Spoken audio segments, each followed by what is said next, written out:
That's right, a third video in a row talking about Unicorn Warriors Eternal, but this one's different. This is a theory. A toon theory? I'm sorry.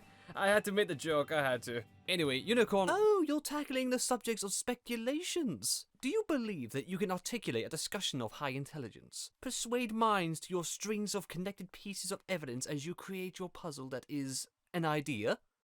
Are you mocking me? No, not at all. I'm just partaking in your little pretend idea that you have some form of intelligence beyond stupidity. Well, as a matter of fact, yes. But you're helping me. What? See, I'll say the words, but you write them all smart-like. Oh, for God's sake, how long's that going to take? I don't know, maybe a few hours? Oh, for fuck!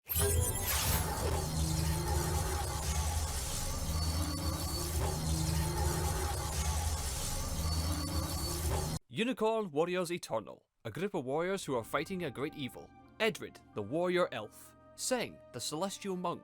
Melinda, the dark sorceress. They have been fighting a great evil for many years, but they've been given the ability of reincarnation with the aid of a steampunk robot from the future, named Copernicus, brought in by Merlin the wizard. For they'll be needed again in the future to fight this great evil once again. With their powers combined, they were named the Eternal Warriors of the Unicorn.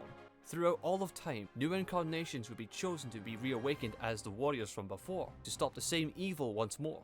The said chosen seem to be picked by their steampunk companion, Copernicus, who seems to be the decider of who is worthy to be the new incarnation from what we can see. With these incarnations, we are visually shown that the process is instantaneous. Once Copernicus blasts the chosen, the soul of the warriors takes full consciousness of the host. Whether they accept the terms of being the new embodiment of the warriors is definitely a topic in discussion. The team unite again to fight the same eternal fight against this great evil again and again through different generations. Though I do wonder, what happens when the evil goes to hiding and the warriors can't find it? Or if it remains inactive, but the warriors are formed? Do the warriors maintain a life? Do they try to blend in with their time period in the meantime? Or do they endlessly search for this great evil? Say one of the warriors dies. Do they search for a new incarnation right away, or is there a resting period? If so, then how long? We're then brought to the setting of London in 1890. Here, a group of robots try to dig up Copernicus, but only end up waking him up, initiating him to find the new chosen ones, to be the reincarnated warriors. Only this time, something's off. When bringing back Melinda, she doesn't fully return. In fact, there's a mix of her and an innocent young woman caught in the midst, Emma.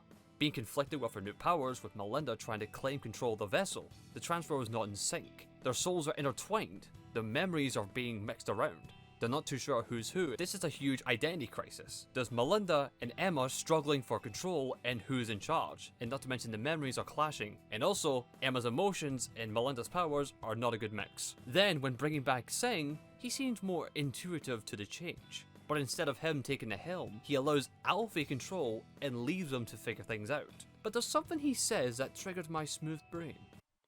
Oh, you! Did you write that part? That's what you get.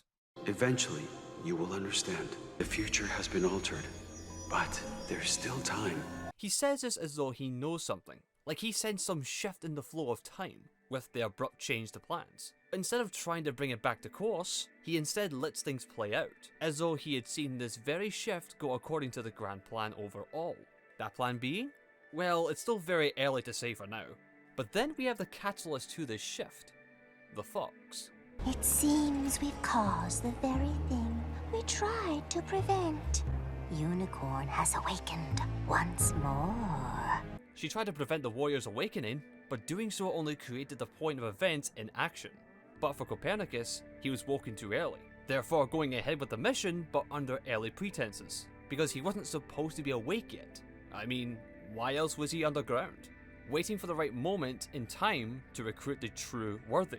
But instead he was disturbed. The plan is going ahead, but at the wrong time, with new variant chosen. In episode 3, we're then introduced these two characters who are supposedly descendants of previous incarnations, who are members of a group called the Reawakened, who are a group of individuals who are aware of the unicorn's power, who have been training in preparation for the time when they would be chosen to be the new incarnations. They understand what's happening with the current events and from their point of view, seem to be sure to be destined to be chosen, but again, Something clearly has gone wrong.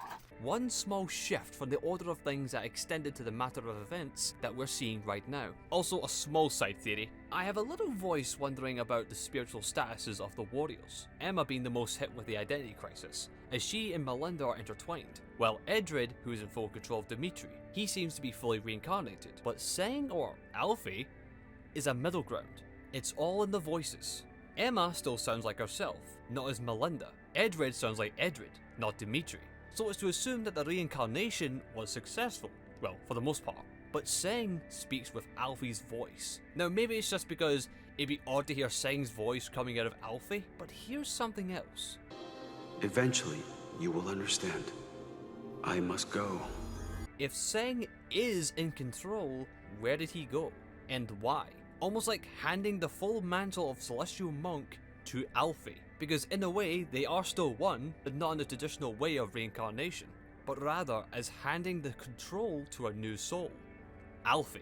Seng relinquishes control to Alfie, for whatever reason, giving him full access to his powers and memories. Because Emma's still there, so Emma still speaks with her voice. It's not Melinda speaking in her voice. Edred speaks like Edred, not as Dimitri, so Emma is still Emma kind of, because she speaks like Emma, while Melinda's still kind of residing, but they're both mixed. But Seng and Alfie, it's almost as if Seng is passing the full control and access to memories and powers to a new soul to become the new Celestial Monk. It's just a little side theory, so don't read too much into it. I seriously can't say don't read into it when you literally just read so much into this stupid idea. I'm not making this a two-parter, let me just say my piece! With the matter of now changed, because again, the mischievous fox, or rather the robots, knew exactly where to find Copernicus, from either sensing the aura of the unicorn that Copernicus has, or from some source from later point in time. Well, either that or perhaps Copernicus woke up and he had to failsafe it and basically pick the nearest chosen to become the new incarnations. I don't know about you, but I'm kind of going with my more interesting take. There's still more questions and more in-depth lore to be shown in the show, and hey, who knows? Maybe this whole thing is just a fluke. Maybe this whole video is just going to be debunked immediately, knowing my luck. Do any of you agree with what I'm saying, or do you have anything particular yourselves? Like, is there any theory that you have? Because I've seen some of your comments from the previous videos, and they are quite interesting takes, I'm not gonna lie. Some of you came close to what I was thinking of, so I'm glad I'm not the only one who's thinking that kind of idea. So, this has been Drew. This was my theory. I bid you adieu, dearie. That doesn't even